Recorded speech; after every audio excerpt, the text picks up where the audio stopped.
In this video, we will be discussing grouping records in Airtable. This is another one of my favorite features in Airtable that really makes it simple to easily cluster information together based on records that fall into the same category. So as you can see, this is already grouped based on the category. I'm going to remove these filters just so we have more records show up.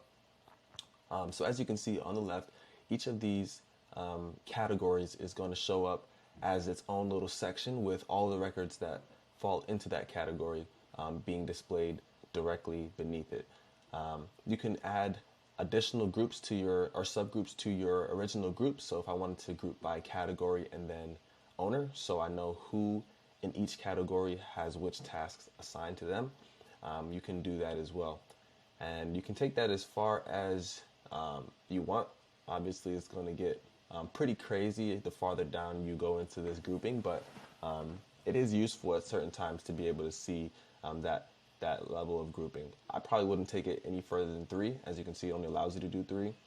4 would probably be just insane for your base, but this is probably more than enough to make a useful grouping for your base. So as you can see, it's going to give you the ability to sort what order these groupings are going to be in.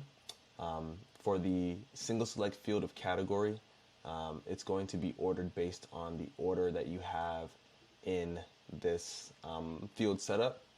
For things like text, it's going to be based on the alphabetical order of those text fields.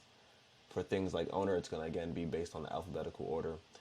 So the order is going to be something that you can't really change unless you have the category or the single select field or multiple select field as the field that's being the grouping option.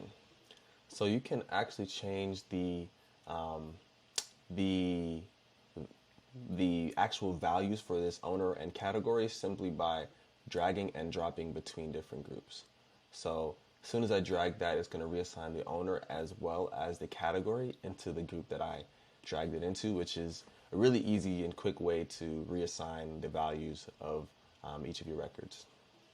You also have the ability to collapse these groups.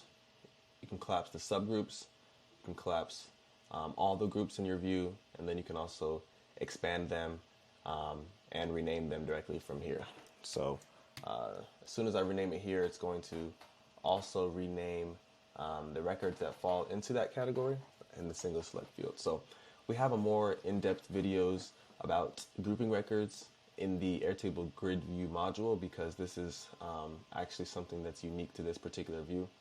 Well, actually, it's not 100% unique to this view. It's actually available in different views, but I definitely think it's one of the most widely used in this particular view. So check those videos out.